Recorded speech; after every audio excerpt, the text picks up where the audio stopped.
Salut à vous, cinéphiles ou simplement curieux, voici le tout premier de ma série de vidéos dans lesquelles je passerai en revue la liste des 151 chefs-d'œuvre du cinéma selon la firme Mediafilm en ordre chronologique. Pourquoi ces films en particulier? Allez voir ma vidéo d'intro juste ici, j'en parle. Voici donc sans plus attendre Birth of a Nation.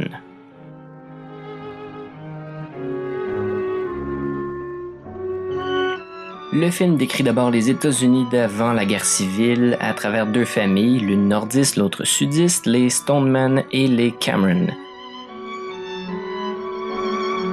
Les deux familles amies se rencontrent et les fils Stoneman tombent amoureux des filles Cameron. La guerre civile éclate, les deux familles sont maintenant ennemies. Des soldats noirs attaquent la maison des Cameron, les femmes sont secourues par des soldats du Sud.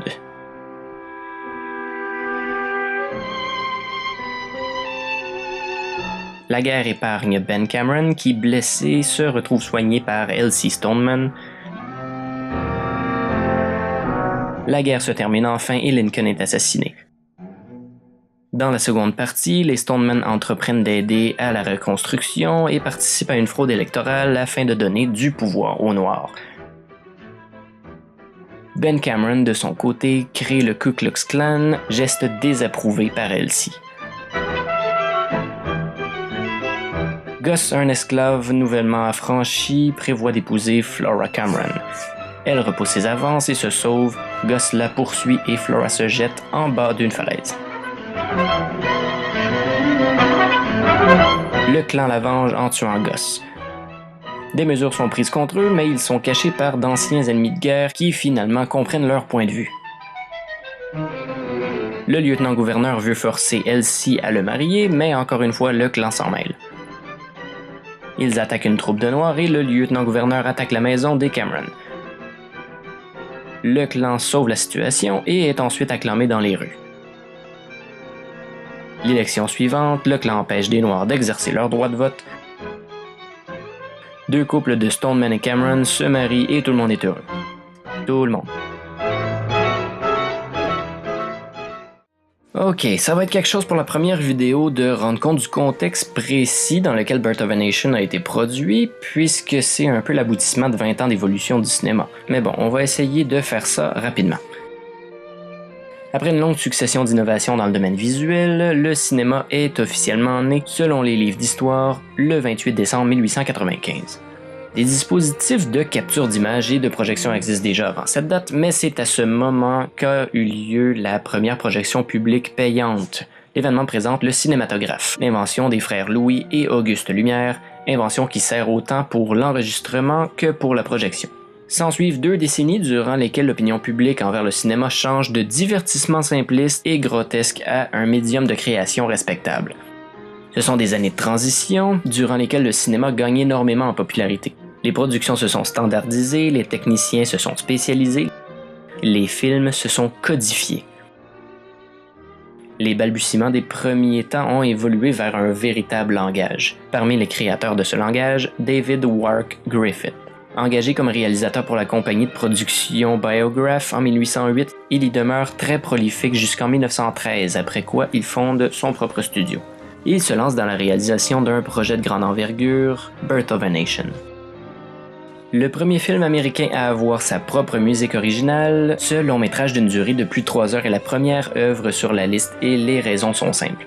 Même si plusieurs films, majoritairement des courts-métrages, ont fait avancer l'invention du langage cinématographique, des films comme Le Voyage dans la Lune, The Great Train Robbery ou encore Life of an American Fireman, c'est Griffith qui va rassembler dans Birth of a Nation une foule de ces techniques révolutionnaires développées au cours des ans. Par exemple, les gros plans utilisés pour un effet dramatique, technique déjà utilisée entre autres dans son court-métrage Musketeers of Pig Alley. Donc utilisé pour un effet dramatique, contrairement à son utilisation simplement pour un effet choc, comme dans The Great Train Robbery. Autre exemple, Griffith intègre comme technique sa spécialité, le suspense de la rescousse de dernière minute, par le montage alterné, processus selon lequel le point de vue alterne entre 2 ou plusieurs actions simultanées qui finissent finalement par se rejoindre. Quelques films à grand déploiement comme Cabiria de l'italien Giovanni Pastrone ont déjà été produits, mais Birth of a Nation a une structure qui se tient tout au long de ces 3 heures, alors que les autres longs films donnaient plus l'impression d'être une succession de scènes. Étant très long, ça lui permet en plus de développer et d'approfondir la psychologie et les motivations de ses personnages, de prendre le temps de les explorer au maximum. Birth of a Nation, en plus de déterminer par sa longue durée le format long métrage comme le format prédominant des productions qui suivront, viendra surtout démontrer que par différentes techniques ingénieuses, le cinéma peut raconter une histoire ayant un sens, une structure, un suspense, un message, un souffle. Griffith s'est aussi regroupé un petit nombre d'acteurs avec lesquels il travaillera de nouveau par la suite, présageant un peu les contrats multifilms qui deviendront courants à Hollywood, ainsi que le système de starification. Griffith amène aussi une importance pour l'acting, développe avec ses acteurs un jeu plus nuancé. Point important à noter, Birth of a Nation a été un très grand succès commercial. Il est difficile aujourd'hui de s'imaginer qu'un film faisant l'éloge de la suprématie blanche ait pu être produit si facilement il y a un siècle. Eh bien heureusement, si on peut dire, la sortie du film a été assez controversée. Il a redonné un élan au KKK et à ses démonstrations publiques, mais d'un autre côté, le film a aussi reçu son lot de critiques envers cette même idéologie. Les personnages noirs, d'ailleurs interprétés par des acteurs blancs avec le visage peint, sont montrés comme des espèces de rustres sans morale qui ne devraient certainement pas être considérés au même niveau que les blancs. Griffith étant lui-même le fils d'un vétéran sudiste de la guerre civile américaine, voyait dans l'idéologie défendue par son père une opinion plutôt légitime. Malgré tout ça, on n'a presque pas le choix de reconnaître l'importance de Birth of a Nation dans l'histoire du cinéma. C'est lui qui a mis en place les bases sur lesquelles pratiquement tous les autres films narratifs se sont construits. Et la raison pour laquelle on va encore aujourd'hui se laisser emporter durant 2-3 heures au cinéma en s'y abandonnant complètement. Que son influence a été positive ou négative, le public de 1915 a eu la preuve que le cinéma avait un poids social. Mais oui, c'est difficile de regarder le film aujourd'hui sans avoir un arrière-goût assez désagréable. Au moins, on peut se dire que depuis un siècle, la société américaine a évolué et que la haine raciale est quelque chose du passé.